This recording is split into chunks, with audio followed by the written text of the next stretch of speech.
ఇప్పుడు మన ముఖ్య అతిథి డాక్టర్ చెల్లపూరు ముద్దుకృష్ణారెడ్డి గారిని మాట్లాడవలసిందిగా ఆహ్వానిస్తున్నాను. వారిని సత్కరించవలసిందిగా సభాధ్యక్షుడు తమ్మినేని బాబు గారిని కోరుతున్నాము.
మహాకవి భారతీయారు మన తెలుగు గురించి ప్రశంసించినటువంటి సందర్భం. వేదికను అలంకరించిన స్నేహితులు, కిందనటువంటి మహానుభావులు, ముఖ్యంగా విశ్రాంతి ఆచార్యులు అంబురుణి గారు ఉన్నారు. విశ్రాంతి లేని ఆచార్యులు ఆయన ఇంకొక శంకర్రావు గారు ఉన్నారు. చాలామంది ఉన్నారు పెద్దలు. ఏ సభ అయినా కూడా, ఏ సమాఖ్య అయినా కూడా 50 సంవత్సరాలు ఉండడం అనేది చిన్న విషయం కాదు. అయితే దాంట్లో ఒక చిన్న సీక్రెట్ ఉంది. ఇన్ని సంవత్సరాలు ఉండాలంటే దానికి ఒక సీక్రెట్ ఉంది. ఏంటంటే దాంట్లో డబ్బు లేదు. డబ్బు ఉంటే అది టేక్ ఓవర్ చేయడానికి చాలామంది వస్తారు ముందుకి వచ్చి దాన్ని ఏదో కాజేయడానికి. దాంట్లో ఏం లేదు కాబట్టి ఎవరు మీ దగ్గరికి రాలేదు. 50 సంవత్సరాలు కాదు, 100 సంవత్సరాలు ఇట్లే పోతుంది. అది సీక్రెట్. అది ఈ సందర్భంలో నేను మీకందరికీ ఈ ఉగాది శుభాకాంక్షలతో కొన్ని ముఖ్యమైన విషయాలు, ఒక సీనియర్ డాక్టర్గా కొన్ని విషయాలు మీకు చెప్పదలుచుకున్నాను. ముఖ్యంగా ప్రపంచం అంతా తిరిగి వచ్చిన తర్వాత నేను ఒక విషయం గుర్తించాను. మన భారత సంస్కృతి అన్నిటికన్నా గొప్పది. Indian culture is the best culture. గుర్తుపెట్టుకోండి. ఇప్పుడున్న పిల్లలకి, యువకులకి అది అర్థం కాదు. పోయి తిరిగి వస్తే కానీ అర్థం కాదు. మాతా పిత గురువు దైవం ఇక్కడే ఉంది, మన దేశంలోనే ఉంది. అయితే రీసెంట్గా ఒక చిన్న మార్పు వచ్చింది. అది మాతాపిత గూగుల్ దైవం అయిపోయింది ఇప్పుడు. నన్ను ఒకసారి ఒక మీటింగ్లో ఎవరు అడిగారు, డాక్టర్ గారు మీది లవ్ మ్యారేజ్ అని అడిగారు. లవ్ మ్యారేజే, కానీ లవ్ కేమ్ ఆఫ్టర్ మ్యారేజ్ అని చెప్పాను నేను. అది మన ఇండియన్ సంస్కృతి, భారత సంస్కృతి. అది ఇది మీరందరూ గుర్తుంచుకోవాలి. తర్వాత ఇక్కడ చాలామంది టీచర్స్ ఉన్నారు. వాళ్ళకి నేను ఒక సూచన చెప్పాలనుకున్నాను. నేను 2 వృత్తులు మీకు అందరూ తెలుసు, గౌరవప్రదమైన వృత్తులు 2. ఒకటి వైద్య వృత్తి, ఇంకోటి ఉపాధ్యాయ వృత్తి. నేను 2 కలిసిన వాడిని. నేను వైద్య ఉపాధ్యాయుడిని. నేను అందుకని ఐఎమ్ 2 in 1. మీకు ఒక ఐడియా ఇవ్వాలనుకున్నాను. పిల్లలకి కేవలం పరీక్షలు, మార్కులు, ఎగ్జామినేషన్స్ ఇదే కాదు, వాళ్ళు నేర్చుకోవాల్సింది ఇంకా చాలా ఉంది జీవితంలో. ఇప్పుడు ఫర్ ఎగ్జాంపుల్, అదే మేమందరం డాక్టర్లు అందరం ఒకటే పుస్తకం చదువుతాం, ఒకటే ఎగ్జామ్ పాస్ అవుతాం. కానీ ఒక డాక్టర్ చాలా పాపులర్ అయిపోతాడు, ఒక డాక్టర్ యావరేజ్గా ఉంటాడు. ఏం డిఫరెన్స్ అంటే వాడు ఇంకేదో పుస్తకాల్లో లేని విషయాలు ఏదో నేర్చుకున్నాడు వాడు. అది ఇప్పుడు చెప్తున్నాను. ఒకటి కమ్యూనికేటివ్ స్కిల్స్, ఏ విధంగా మాట్లాడాలి వ్యక్తితో. ఇంకోటి డిప్లొమసీ అంటారు. డిప్లొమసీ అంటే ఒకటి ఎదుటి మనిషి నొప్పించకుండా మన పాయింట్ కన్వే చేయాలి, దాన్నే డిప్లొమసీ అంటారు. దానికి ఒక ఎగ్జాంపుల్ ఏంటంటే, మీకు ఎంతమంది తెలుసో తెలీదు, లక్ష్మీదేవికి ఒక సిస్టర్ ఉంది, దరిద్ర దేవత అంటారు. దరిద్ర దేవత వాళ్ళిద్దరికి ఒకరోజు ఒక చిన్న వివాదం వచ్చింది. మన ఇద్దరు ఎవరు అందంగా ఉంటారని వాళ్ళిద్దరికి ఒక చిన్న డిస్కషన్ వచ్చింది. సరే వాళ్ళకి తేలలే, ఎవరి దగ్గరికి పోదాం ఆలోచించి ఫైనల్గా మన భానుచంద్ర గారి దగ్గరికి వచ్చారు వాళ్ళు. మీరు చెప్పండి సార్ మా ఇద్దరు ఎవరు అందంగా ఉంటామంటే ఆలోచించాడు. ఈవితో ఇబ్బంది, ఈవితో విరోధం పెట్టుకున్న ప్రాబ్లమే, ఆమెతో విరోధం పెట్టుకున్న ప్రాబ్లమే. ఏం చేయాలి ఆలోచించి ఆయన ఏం చెప్పారంటే, లక్ష్మీదేవి పక్క చూసి, అమ్మ నువ్వు లోపలికి వస్తూ ఉంటే చాలా అందంగా ఉంటావు, ఈమె చూసి అమ్మ నువ్వు బయట పోతూ ఉంటే చాలా అందంగా ఉంటావు అని చెప్పారు. This is diplomacy. దీన్ని డిప్లొమసీ అంటారు. ఇది నేర్చుకోవాలి.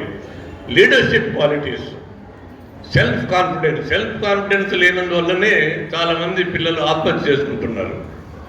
మన దేశంలో సంవత్సరానికి 1,00,000 పైన ఆత్మహత్యలు ఉంటే దాంట్లో 10,000 మంది విద్యార్థులు. ఎందువల్ల అది? ఎవరు తప్పు? వాళ్ళ తప్ప, తల్లిదండ్రులు తప్ప, ఉపాధ్యాయులు తప్ప, గవర్నమెంట్ తప్ప? ఎవరు తప్పు అయితే ఇట్స్ ఎ ఫ్యాక్ట్. 10th కానీ 12th కానీ రిజల్ట్స్ వచ్చిన తర్వాత నెక్స్ట్ డే పేపర్ చూడాలంటేనే భయంగా ఉంది. ఎంతమంది పిల్లలు ఆత్మహత్య చేసుకొని ఉంటారని. ఇది అవసరమా? నా ఉద్దేశంలో ఇది తల్లిదండ్రుల తప్పిది. వాళ్ళు పిల్లల్ని ఏ విధంగా బిల్డప్ చేస్తారంటే, ఈ ఎగ్జామ్ మీకు లైఫ్ డెత్ ఇష్యూ, ఎగ్జామ్ పోతే ఇక నీకు లైఫే లేదు అనే ఒక విధంగా వాడికి ఒక మానసికంగా బిల్డప్ చేస్తారు. అది తప్పది, అట్ట చెప్పకూడదు. ఎగ్జామ్ అయిపోయింది, వచ్చే మార్కులు ఎట్టయినా వస్తాయి, దానికి మనం ఏం చేయలేం కదా. దానికి ఏం చెప్పాలంటే, మనకి ఎగ్జామ్ ముఖ్యం కాదు, నువ్వు ముఖ్యం మాకు. ఈ ఎగ్జామ్ కాకపోతే ఇంకొక ఎగ్జామ్ అవుతుంది, ఈ డిగ్రీ కాకపోతే ఇంకో డిగ్రీ అవుతుంది, నువ్వు ముఖ్యం మాకు అనే విధంగా వాడికి మైండ్లో ఒక క్రియేట్ చేయాలి. అప్పుడు వాడి ఎగ్జామ్ గురించి సీరియస్గా ఆలోచించాడు. వాడు చాలా ముఖ్యం. ఇది మీరు గుర్తించి ఒక్క స్టూడెంట్ ఆత్మహత్య మీరు నివారించగలిగినా కూడా నేను ఇక్కడికి వచ్చినందుకు ఉపయోగం అని అనుకుంటున్నాను. ఇది చాలా ఇంపార్టెంట్. Self confidence. తర్వాత పాజిటివ్ థింకింగ్. అన్ని నెగిటివ్గా ఆలోచిస్తారు. Positive thinking is very important. అది తర్వాత ఇంకోటి ఇంకా చెప్పాలంటే చాలా ఉంది. ఈ ఆధునిక ప్రపంచంలో నేను పేషెంట్ పరీక్ష చేసినప్పుడు కనీసం 50% మానసిక ఒత్తిళ్ళు, స్ట్రెస్, దానివల్ల జబ్బులు వస్తున్నాయి వాళ్ళు చాలామందికి. ఆ ఉండే జబ్బులు ఎక్కువ అవుతున్నాయి, మందులు పని చేయకుండా ఉంటాయి. ఇది ఏది అన్ని ఇంగ్లీష్లో ఒక సామెత ఉంది, man is stress under cradle to coffin అంటారు. క్రేడిల్ నుంచి కాఫీ దాకా మ్యాన్ స్ట్రెస్ అంటారు. మేమందరం ఎంబీబీఎస్ అడ్మిషన్ అప్పుడు ఇంటర్వ్యూస్ ఉన్నాయి మాకు. ఇప్పుడు ఏంటంటే ఎల్కేజీ స్టూడెంట్కే ఇంటర్వ్యూస్. ఇప్పుడు అంటే స్ట్రెస్ అక్కడే స్టార్ట్ అవుతుంది. వాడికే స్ట్రెస్ లేదు, తల్లిదండ్రులకి వాడికే స్ట్రెస్. సో ఇది ఇప్పుడు ఉన్న ప్రపంచంలో అలా ఉంది. అన్నీ స్ట్రెస్. ఫ్లైట్లో పోవాలంటే స్ట్రెస్, కార్లో పోవాలంటే స్ట్రెస్, మన బిడ్డలు స్కూల్కి పోయి తిరిగి వచ్చిందాకా స్ట్రెస్ మనకి. అట్లా ఉంది. కార్లు మీరు ఎప్పుడన్నా విన్నారా? కార్లు హై బీపీ, లో బీపీ కార్లు మీరు విన్నారా? కార్లు VIP cars are classified as high BP and low BP. BP అంటే బుల్లెట్ ప్రూఫ్. సో ఈ బుల్లెట్ ప్రూఫ్ కార్లలో పోయే వాళ్ళకి ఎంత స్ట్రెస్ ఉంటుందో ఆలోచించండి. అంతే కదా, లేకపోతే ఇక స్ట్రెస్ ఏముంది వాళ్ళకి. ఈ స్ట్రెస్ వల్ల ఏమవుతుందంటే చాలా ముఖ్యమైన జబ్బులు చాలా వస్తున్నాయి. అది దాని గురించి నేను ఎక్కువగా మాట్లాడదలుచుకోలేదు. తర్వాత దాని సంగతి తర్వాత మనము మన భవిష్యత్తు పిల్లలకి, మన నెక్స్ట్ తరం వాళ్ళకి ఎటువంటి వాతావరణం ఇస్తున్నాం అనేది చాలా ముఖ్యం. ఎవడో ఒకడు ఒక బుక్ స్టాల్కి వెళ్ళాడు. ఒక మంచి పుస్తకం వెళ్తారంటే ఏం బుక్ కావాలి సార్ అంటే, మంచిది దాంట్లో ఏమి క్రైమ్, సెక్స్ అంతా ఏమి ఉండకూడదు, మంచి బుక్ చూసి అంటే వాడు అంతా వెతికి రైల్వే టైం టేబుల్ తీసుకొచ్చిచ్చాడంట వాడికి. అంటే ఇవేమీ లేని పుస్తకం ఒకటే. ఇటువంటి వాతావరణం మనం నెక్స్ట్ జనరేషన్కి ఇస్తున్నాం. మనం వాళ్ళని తప్పు ఎట్లా మనం చేస్తున్నాం ఈ తప్పు. ఇది తెలుసుకోవాలి. తర్వాత మ్యారేజ్ అనేది అందరూ తెలిసిన విషయమే. ఎవడో చెప్పాడు, getting married is a fact of life, but living with a wife is an art of life అన్నాడు ఆయన. Living with wife. ఈ మధ్య ఒక స్టోరీ విన్నాను. ఎవరు ఇద్దరు ఆడవాళ్ళు టెంపుల్కి వెళ్ళారంట. టెంపుల్కి వెళ్ళి బయట వచ్చిన తర్వాత ఒక ఆమె అడిగిందంట, ఏమన్నా లోపల దేవుడిని ఏం కోరుకున్నాను అని అడిగిందంట. ఆమె చెప్పిందంట, నాకు వచ్చే జన్మలో కూడా ఈ భర్తే కావాలని కోరుకున్నాను అన్నదంట. అంత ప్రేమ, అంత అభిమానం మీకంటే కాదుగా, అభిమానం కాదు. ఆయనకి ఇంటి పనులన్నీ నేర్పించాను నేను. ఇంకొక ఆయన వస్తే నేర్పించే ఓపిక తాగలేదు. అది that is the situation now. తర్వాత మీకు హిల్లరీ క్లింటన్ స్టోరీ తెలిసే ఉంటుంది. లేడీస్ వాళ్ళ మానసిక శక్తి ఎట్టుండాలంటే, అప్పుడే క్లింటన్ ప్రెసిడెంట్ అయినప్పుడు వాళ్ళిద్దరూ ఆ వైపు ఇద్దరు పోతా ఉంటే ఒక చిన్న షాప్ దగ్గర ఆగారు. ఆ షాప్ వాడు హిల్లరీకి అంతకుముందు పరిచయం ఉంది. హలో అనుకున్నారు, వెళ్ళిపోయారు. క్లింటన్ అడిగాడు, ఎట్లా తెలిసి నీకు ఏంటంటే, నిన్ను నేను కలవకముందు వాడిని కలిశాను, లవ్ చేశాను, పెళ్లి కూడా చేసుకోవాలనుకున్నాను, కానీ నిన్ను కలిసి నిన్ను పెళ్లి చేసుకున్నాను. అప్పుడు వాడు అంటాడు, క్లింటన్ నీకు గర్వంగా లేదా, నేను ఇప్పుడు ప్రెసిడెంట్ ఆఫ్ ది కంట్రీ అంటే అంటది లేదు, నేను వాడిని పెళ్లి చేసుకుంటే వాడు ప్రెసిడెంట్ ఆఫ్ ది కంట్రీ అయి ఉండేవాడు అంటున్నాడు. That is Hillary Clinton. అటువంటి మనశ్శక్తి మీరు నేర్చుకోవాలి. ఇంతకే చెప్పాను నేను, టీచర్స్, ఒక టీచర్ ఉండేవాడంట, వాడు చెప్పేవాడంట, ఇద్దరు క్లాసులో మంచి స్టూడెంట్స్, అంత తక్కువ ఉండే స్టూడెంట్స్ ఉంటారు. ఈ లైక్ దిస్ గ్రూప్, వీళ్ళు దేశానికి brains, engineers, doctors, lawyers, teachers. ఈ group they become business men to make lot of money. వీళ్ళకి జాబ్స్ ఇస్తాడు వాడు. అప్పుడు ఏ గ్రూప్ బెటర్ మీరు ఆలోచించండి. ఆ టీచర్ ఏం చెప్పాడంటే, అందరినీ గౌరవించండి, సమానంగా గౌరవించండి. కేవలం అకాడమిక్ నాలెడ్జ్ ఒకటే కాదు, లైఫ్లో ఇంకా చాలా ఉన్నాయి. కామరాజ్ నారాయణ గారు ఏం చదివాడు, మన ఓమండూరారు ఏం చదివాడు, వాళ్ళ పరిపాలన ఇప్పటికి కూడా మనం మర్చిపోలేకుండా ఉన్నాం. అటువంటి పరిపాలన చేశారు వాళ్ళు. సో కామరాజ్ నారాయణ గురించి ఒక చిన్న విషయం చెప్పాలి. ఆయన సీఎం ఉండేటప్పుడు సీఎం కోటా ఉంటుందంట, ఎంబీబీఎస్ సీట్లో సీఎం కోటా ఉంటుందంట, ఒక 20 మందికి ఆయన సీట్లు ఇవ్వచ్చు. సో దానికి ఒక 100-150 అప్లికేషన్స్ వచ్చాయంట ఆయనకి. సో పిఏకి చెప్పాడు, ఈ 100లో 20 సెలెక్ట్ చేయవయ్యా నాకు అని చెప్పి పిఏకి ఇచ్చాడంట. 1 వీక్ తర్వాత అడిగితే, సార్ మాకు ఏ విధంగా సెలెక్ట్ చేయాలో అర్థం కాలేదు సార్, అన్నీ మంచి క్యాండిడేట్స్ లాగానే ఉన్నారు అంటే, ఆయన అన్నాడంట, నా టేబుల్ మీద పెట్టండి, నేను 1 అవర్లో సెలెక్ట్ చేస్తాను అన్నాడంట. 1 అవర్ తర్వాత వస్తే ఆయన సెలెక్ట్ చేసేసాడు 20 మందిని. ఎట్లా చేసేస్తారంటే, ఆయన ఒక చిన్న ట్రిక్ చెప్పాడు. ఏంటంటే, తల్లిదండ్రుల పేరు ఉంటుంది కదా, తల్లిదండ్రుల సిగ్నేచర్ కూడా ఉంటుంది అప్లికేషన్ ఫామ్లో. తల్లిదండ్రులు ఎవరైతే వేలిముద్ర వేశారో సిగ్నేచర్ చేయకుండా అవన్నీ సెలెక్ట్ చేశాడంట ఆయన. అంటే వాడు ఎంత చదువుకున్న ఎవరు లేరు, వాడని మనం ఎంకరేజ్ చేయాలి. చూడండి ఎంత పరిపాలన శక్తి ఆయన ఉందో చూడండి. That is Kamaraj. ఆయన ఏం చదవలేదు. నేను ఎందుకు చెప్తాను అంటే, కేవలం చదివే కాదు ముఖ్యం, మన జీవితంలో నేర్చుకోవాల్సింది చాలా ఉన్నాయి. తర్వాత ఇక ఫైనల్గా వస్తే మా మెడిసిన్ డాక్టర్లు, మీరేమనుకుంటారు, డాక్టర్ అంతా చాలా డబ్బు సంపాదిస్తారు, వాళ్ళు చాలా హ్యాపీగా ఉంటారు మీరు అనుకుంటారు, కానీ అంత మీరు అనుకున్నంత తేలికేం కాదు. అందరూ సీఎం కేర్ ఇట్లాగా కాలేరు, చాలా బాధలు పడే వాళ్ళు కూడా ఉన్నారు, చాలామంది ఉన్నారు. ఒక డాక్టర్కి మిడ్నైట్ ఫోన్ కాల్ వస్తుంది, డాక్టర్ కొంచెం అర్జెంటుగా రా, మా వైఫ్ అపెండిక్స్ లాగా ఉంది, కొంచెం చూసి ఎగ్జామిన్ చేసుకుని చూడండి డాక్టర్ అంటే, doctor what is this, last year only me wife appendix remove చేశాను నేను, సెకండ్ అపెండిక్స్ నేను ఎప్పుడు వినలేదే అంటాడు. వాడు అడుగుతాడు, డాక్టర్ మీరు సెకండ్ వైఫ్ గురించి చెప్తున్నా విన్నారా అని అడుగుతాడు. అది దట్ ఈజ్ డాక్టర్స్ ప్రాబ్లం. ఇంకోటి చెప్పాలంటే చాలా ఉన్నాయి, అది మా మెడికల్ జోక్స్ అన్నమాట ఇవన్నీ. Finally politics. అంబేద్కర్ ఏం చెప్పారు, మేము చదువుకునే రోజుల్లో ఆయన ఏం చెప్పారంటే, ఈ democracy of the people, far the people, by the people అని చెప్పాడు ఆయన.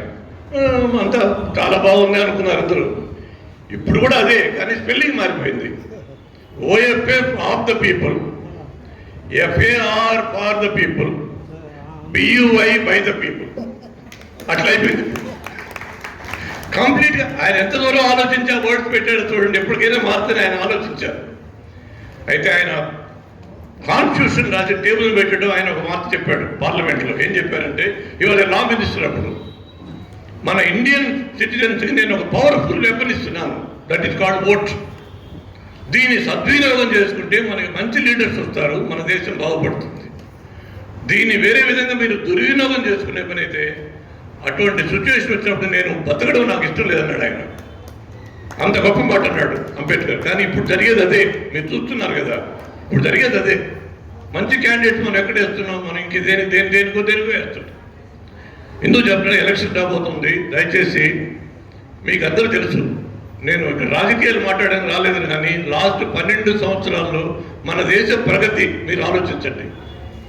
12 సంవత్సరాల ముందు మీరు ఎప్పుడైనా ఊహించారా మన దేశం ఏ విధంగా మీరు ఊహించారా? ప్రపంచంలో అన్ని దేశాలు మన పక్క చూస్తున్నాయి. ఇప్పుడు మన లీడర్షిప్ కావాలంటుంది. This is because of our honourable prime minister. Stanley Morgan అని ఒక అమెరికన్ ఫైనాన్స్ కంపెనీ ఒకటి వాళ్ళు సర్వే చేశారు. అన్ని దేశాలు సర్వే చేసి వాళ్ళు రిపోర్ట్ ఇస్తారు. ఆ రిపోర్ట్లో ఏం చెప్పారంటే 10 సంవత్సరాల్లో ప్రపంచంలో ఏ దేశం కూడా ఇంత ప్రగతి సాధించలేదు.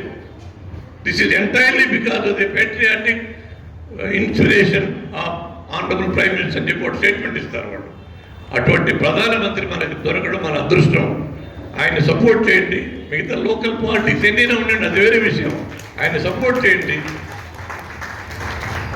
మన దేశం ఇంకా కూడా పైకి పోయేదానికి అవకాశం ఉంటుంది. That is lost. ఫైనలీ ఒక సమస్య వచ్చినప్పుడు మనకి ఏదైనా సమస్య ఏదో అనుకుంటాం, అనుకున్న జరగదు, టెన్షన్ పడిపోతాం. దానికి నాకు ఒక భగవద్గీతలో మీకు ఒక శ్లోకం చెప్పాలి. నాకు మోస్ట్ శ్లోకం ఐ లైక్ మోస్ట్. అదేంటంటే కర్మణ్యే వాధికారస్తే నాపలేసు కళాచన అని ఒక శ్లోకం ఉంది. అర్జునుడు చెప్తాడు.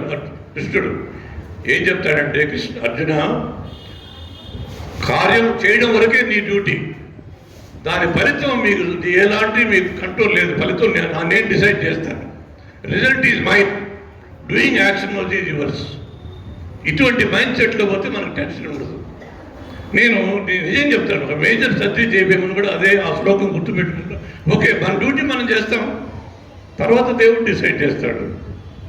అదే మైండ్ సెట్లో పోతే మనం ధైర్యంగా పోతాం, మన మనసు క్లియర్గా ఉంటుంది, ఎటువంటి టెన్షన్స్ లేకుండా చేస్తాం. ఇది ఆ శ్లోకం చాలా మంచి, అందరూ తెలుసుకోవాల్సిన శ్లోకం అది.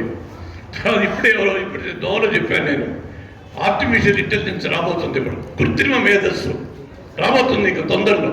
దానికి ఎవడో ఒకటి చెప్పాడు, intelligence may be artificial, but తెలివి తక్కువతనం మాత్రం మందే. తెలివి ఒకడు ప్రకృతి ఆర్టిఫిషియల్ కావచ్చేమో, కానీ తెలివి తక్కువతనం మాత్రం మన సొంతమే అని చెప్పాడు ఎవరో ఒకడు. అది ఫైనల్లీ బాలచంద్ర గారు వాళ్ళ తల్లిదండ్రులు కూడా నాకు బాగా పరిచయం. మాస్టర్ వేణు గారని వెరీ ఫేమస్ మ్యూజిక్ డైరెక్టర్ వాళ్ళ తండ్రి. ఆయనకి నేను వైద్యం చేసినప్పుడు Balachandra was school student 45 years back. అప్పటి నుంచి వాళ్ళ ఫ్యామిలీ తెలుసు, మంచి ఫ్యామిలీ. బాలచంద్ర గారు దాదాపు 200 సినిమాల పైన నటించి మంచి గుర్తింపు తెచ్చినటువంటి కళాకారుడు. అది కూడా కాకుండా తెలుగు మీద అభిమానం, మంచి సహృదయత ఉండేటటువంటి వ్యక్తి. ఆయన ఈరోజు మన సభకు రావడం నిజంగా కూడా పిలుగుతుందని అడిగాడు. ఫస్ట్ తెలుగు సభ అని అడిగాడు ఆయన. తెలుగు సభ అంటే వస్తానండి ఆయన. అంత గొప్ప మనిషి, తెలుగు మీద ఉండే అభిమానం ఉండే మనిషి. సో బిఫోర్ ఐ కన్క్లూడ్, 4 డాక్టర్లు మీరు లైఫ్లో ఎప్పుడు గుర్తుపెట్టుకోండి. ఇంతకుముందు కూడా చెప్పున్నాను నేను మీకు. ఇది 4 డాక్టర్లు. డాక్టర్ డైట్, ఆహార నియమాలు, డాక్టర్ ఎక్సర్సైజ్, శరీర వ్యాయామం, డాక్టర్ లైఫ్ స్టైల్, జీవన శైలి, and doctor take it easy, మనసు నెమ్మదిగా పెట్టుకోవడం. ఈ 4 ఉంటే మీకు చాలా డబ్బులు రావు మీ దగ్గరికి. గుర్తుపెట్టుకోండి. అంటే చెప్పేది ఈజీ, చేసేది కొంచెం కష్టం. ఒక ఆమె కొంచెం దాటుకున్న ఆమె వచ్చింది, ఏమో రాత్రి 2 చపాతీ తినమ్మా ఒళ్ళు తగ్గదంటే ఓకే డాక్టర్ని పోయేటప్పుడు లాస్ట్లో అడుగుతున్నామే, డాక్టర్ మీరు 2 చపాతీ చెప్పారే, అది డిన్నర్కి ఉందా, డిన్నర్ తర్వాత అడుగుతున్నామే. నేను 4 స్టేర్స్ వరకు లిఫ్ట్ తీసుకోను, మెట్లు పైకి పోతాను, 4 స్టేర్స్. సో ఈ మధ్య జిహెచ్లో నేను 4th floor పోతుంటే వాడు లిఫ్ట్ వేలో తెలిసినాడు, సెల్యూట్ సార్ లోపల రండి సార్. లేదు తమ్ముడు నేను మెట్ల మీద పోతానంటే, వాంగే సార్ శీఘ్రమా మేల పోరా అన్నాడు.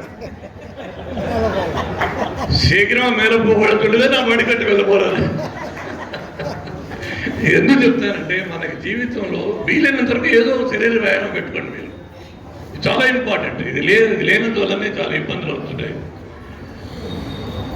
తమిళనాడు తెలుగు సాంస్కృతిక సంస్థ 50 సంవత్సరాలు నిర్విఘ్నంగా జరిగి మంచి సభలు నిర్వహిస్తూ చాలామంది కళాకారులను ప్రోత్సహిస్తూ విద్యార్థులకు కూడా వాళ్ళకి బహుమతులు ఇస్తూ తెలుగుకి వాళ్ళు చేసినటువంటి సర్వీస్ నిజంగా కూడా hats off to Tamil Nadu Telugu సంఘం. దానికి సపోర్ట్గా ఉండే మీ మెంబర్స్ అందరికీ కూడా నేను ధన్యవాదాలు తెలియజేస్తున్నాను. ఈ అవకాశం ఇచ్చి మీతో ఇంకొక విషయం చెప్పాలి, వెరీ ఇంపార్టెంట్. పరాభవ అంటే జనరల్ మనం ఏమనుకుంటాం, అవమానం అనుకుంటాం, కాదు, దానికి వేరే మీనింగ్ ఉంది. పరా అంటే ఆది పరాశక్తి అనే దాంట్లో చిన్న వర్డ్ అది. పర అంటే ది ఆల్ పవర్ఫుల్ లేడీ అనే మీనింగ్. పర అనేది అక్కడి నుంచి వచ్చింది. భవ అంటే దేవుడు, ఆడ మగ కలిసినటువంటి దేవుడు మహాశివుడు. ఇది మహాశివుడి పేరు. అది పరాభవ అంటే మహాశివుడు అనే మీనింగ్ ఉంది, దానికి మీనింగ్ ఉంది. అందుకని దాన్ని వేరే విధంగా మీరు అర్థం చేసుకోకండి. మరొకసారి అందరికీ నమస్కరిస్తున్నాం. Thank you.